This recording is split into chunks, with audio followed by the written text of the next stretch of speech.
Ai, ai, ai, ai, deu ruim aí para Jair Messias Bolsonaro e para os outros golpistas terroristas que tentaram transformar o Brasil numa ditadura sanguinária. Vamos lembrar que a ditadura sanguinária de 64 começou sem ter uma morte, uma prisão no primeiro dia de ditadura, e depois tivemos toda aquela desgraça. O Bolsonaro já ia fazer uma ditadura matando o Lula, presidente eleito, o vice-presidente eleito, que é o Alckmin, que nem é um cara aí de esquerda, petista, ou seja, um cara aí ligado a muita gente do PSDB, e o Alexandre de Moraes. Quer dizer, imagina o quão sanguinária seria essa ditadura depois. Pois bem, deu ruim, hein? Era para ter aí uma reunião que ia decidir, que pautariam ainda hoje o projeto de anistia a Jair Bolsonaro e a mais de 1000 terroristas que tentaram fazer isso tudo com o Brasil. Pois bem, deu ruim.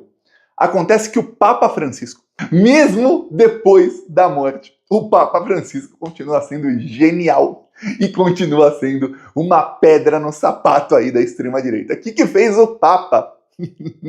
Pois bem, acontece que sabemos aí que infelizmente faleceu o Papa Francisco. Ele estava mal, muito mal. Admiro muito porque em todas as últimas aparições dele, inclusive na última que ele fez, que foi no domingo de Páscoa de manhã, ele condenou o genocídio, o holocausto que está havendo em Gaza. Na última aparição dele, ele não falou, ele falou pouco, falou só Feliz Páscoa, mas o recado oficial que foi lido pelo assistente dele falava aí, pediu um cessar-fogo em Gaza. Então até o seu último momento ele estava ali, e lembrando que ele por 568 dias seguidos, inclusive até aí o último dia de vida, que foi na Páscoa, ele ligou para a capela que tem ali, a Catedral de Nossa Senhora, que tem lá na faixa de Gaza, para perguntar se está tudo bem lá, como é que estão as coisas. Então todos os dias ele estava atento a essa situação. Esse é mais um dos motivos pelos quais a extrema-direita aí, que são os que estão cometendo o holocausto lá, né? Vamos lembrar que o grande líder da extrema-direita mundial é o Netanyahu, o ditador de Israel. E o Netanyahu, ele tem um cachorrinho de estimação chamado Donald Trump, que tem muito poder. Muita gente acha que o Trump, por ser presidente dos Estados Unidos, é o homem mais poderoso do mundo. Olha, ele é cachorrinho do ditador de Israel, assim como o Biden também era. E você vê o poder que o cara tem, dele ter como cachorrinho, não interessa se é Biden, Trump ou Kamala Harris.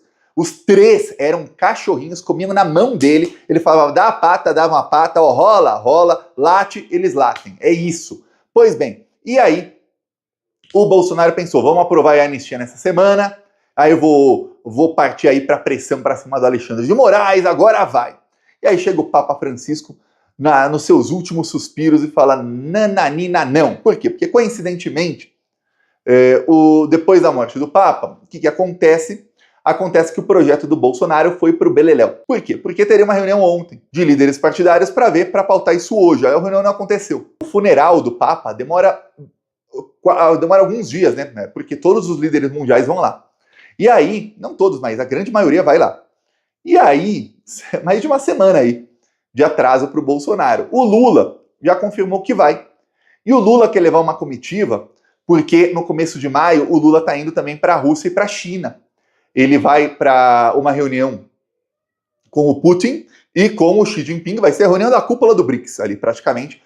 Não é a reunião do BRICS formal, mas estarão ali a cúpula do BRICS reunida. E o Lula, já que ele vai ter que ir para a Europa um pouco antes agora, né, fim de abril, talvez ele já fique. Outra vez ele vai e volte, mas enfim. O Lula falou, olha, eu quero levar uma comitiva e eu quero levar o presidente da Câmara e do Senado comigo, porque a gente foi para a Ásia, para o Japão, e deu tão certo no Japão que eles iam retornar antes e acabaram não retornando e foram para o Vietnã com o Lula.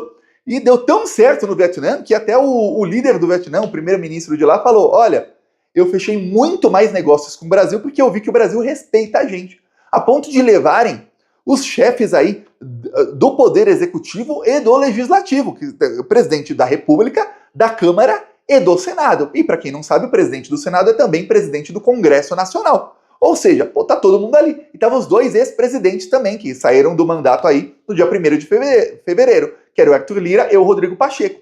Aí você vê como fica a situação. O Lula falou, ó, agora eu vou para o Vaticano, que, para quem não sabe, o Vaticano fica dentro da cidade de Roma, na Itália. O Vaticano é um país, desde 1929 o Vaticano é um país, e fica dentro da cidade de Roma. E o Lula falou, vamos lá, vamos aproveitar e falar com líderes, estarão lá os líderes do mundo inteiro. por mais que seja aí uma data muito triste, você fala com muita gente, já aproveita a viagem e nos dias seguintes faz alguma coisa. Pois bem, é isso que o Hugo Motta ainda não confirmou se vai ou não, presidente da Câmara, mas ele tende a ir. Para quem não sabe, o Hugo Motta, ele é católico. No dia da posse dele, 1º de fevereiro, ele fez uma missa católica, não evangélica, católica. Então, quando morre o chefe da Igreja Católica, será que o Hugo Motta vai perder a oportunidade? Ele que era um deputado, pode falar, é presidente da Câmara, mas ele é presidente da Câmara faz 2 meses. Ele era um deputado qualquer.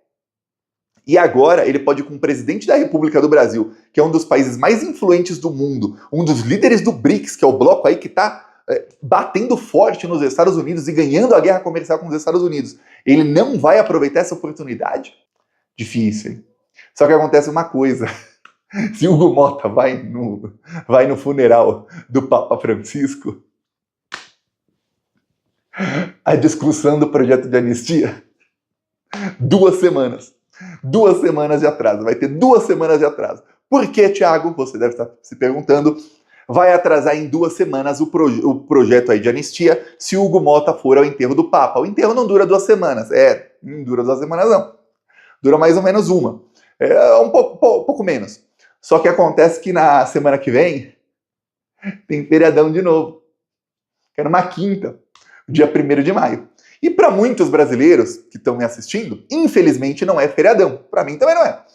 Mas, para vossas excelências, vamos lembrar que vossas excelências, que são parlamentares aí, e ministros do Supremo, etc, etc, só trabalham terça, quarta e quinta. Então, segunda e sexta não trabalham. Semana passada teve um feriado na sexta, foi Sexta-feira Santa, e agora nessa semana na segunda, que foi aí a Tiradentes.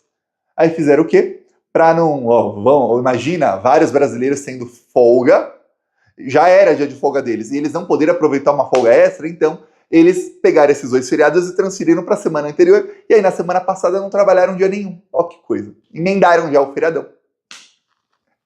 É o equivalente a você aí que trabalha na escala 6x1, se tiver um feriado que cai, vamos supor que você trabalha todos os dias, menos segunda-feira. Eu, quando trabalhava na escala 6x1, meu único dia de folga era na terça. Aliás, terça. Vamos supor que você trabalha todo dia, menos segunda-feira. E aí cai um feriado na segunda. É como se você falasse, então eu vou emendar a semana inteira. É isso que fizeram vossas excelências. Então agora vai ter um feriado na quinta aí, de 1º de maio, Dia do Trabalhador. Não vai ter sessão na Câmara. E aí, se o Hugo Motta vai agora para o funeral do Papa, essa semana já está perdida, e a semana que vem também já é perdida, que ninguém estará em Brasília. Você acha que algum político estará em Brasília numa semana em que tem feriado na quinta-feira? Pô, de jeito nenhum. Eles já emendam a terça e a quarta, é óbvio. Só quem não pode emendar feriado somos nós, otários. Pois bem, Brasília vai ser uma cidade fantasma semana que vem, então não vai ter discussão sobre anistia. E aí, no caso, a discussão sobre anistia, graças ao Papa Francisco, e olha, essa aí, o Papa Francisco, eu preferia, obviamente, que o Papa Francisco vivesse mais 100 anos, mas 100 que a tecnologia melhore aí nos próximos anos e o Papa Francisco vivesse aí, se possível, para sempre, porque é pessoa aí ímpar. Porém, não dá, né? Não é possível, com a tecnologia atual, as pessoas não vivem para sempre. E o Papa Francisco falou, olha, coincidência ou não, se foi aí, algumas pessoas acreditam em coisas sobrenaturais, outras acreditam que são os astros que se movem ali e se alinham para determinado motivo. Pois bem, o Papa Francisco acabou partindo dessa para melhor, no caso dele, com certeza para melhor, providencialmente, para atrasar aí em mais de 2 semanas. Não são 2 semanas não, vou te mostrar aqui o calendário. Estamos no dia 23. Lula, Hugo Motta e outros devem ir agora, 24, 25 no máximo, para a Europa. Aí já vem aqui, essa semana aqui, dia 1, ó, vou fazer assim, aí abrem de outro jeito, dia 1 aqui, quinta-feira, é feriado. Então isso aqui já está emendado. Então essa semana aqui está perdida para o Bolsonaro. E a próxima semana, como tem feriado aqui dia 1, né, que é aqui dia 1, também está perdida. Aí vai ficar para quando? Terça-feira, dia 6 de maio. Só no dia 6 de maio é que talvez tenhamos aí uma nova reunião de líderes das bancadas aí da Câmara dos Deputados para decidir como e quando vão pautar e se vão pautar o projeto de anistia. E isso dá aí ao Rodrigo Pacheco, ex-presidente da Câmara, que foi escalado aí pelo Davi Alcolumbre, atual presidente da Câmara, são muito amigos, muito aliados, para que ele tenha mais tempo aí para articular com o STF para barrar o projeto de anistia. Começaram aí com amplas fake news da imprensa, como sempre, né? A pessoa que acredita, que vê aí o jornalismo da Rede Globo, da Folha e do Estadão, principalmente a parte de análise, mas tem parte que não é análise, ele já coloca fake news ali no meio da notícia. Acredita em tudo, ela não se informa. É pior do que não ler nada, ela se desinforma. E aí, acontece que eles falam, olha, vão aumentar a pena do Bolsonaro e diminuir a pena dos perrapados. Só que não se pode fazer a lei retroagir contra o réu.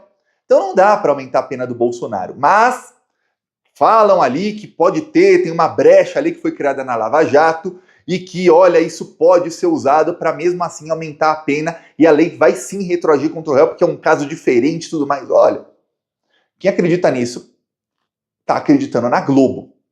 Quem acredita na Globo está acreditando em quem tem como projeto de país Tarcísio de Freitas, aquele que coloca todo santo dia mais de 10 mil policiais militares em horário de serviço para ficar sendo doutrinado dentro da Igreja Universal do Reino de Deus, que criou até a Bíblia do policial. E aí esses policiais, depois da doutrinação, eles passam a ser fanáticos religiosos e a fazer até rituais aí que parecem rituais satânicos, mas eles dizem que não é para o Satanás, e sim para Deus, e rituais nazistas. Eu peço aí a sua inscrição no canal, seguimos aqui na luta e jamais esqueça aí que o Papa Francisco foi um grande ser humano. Falou!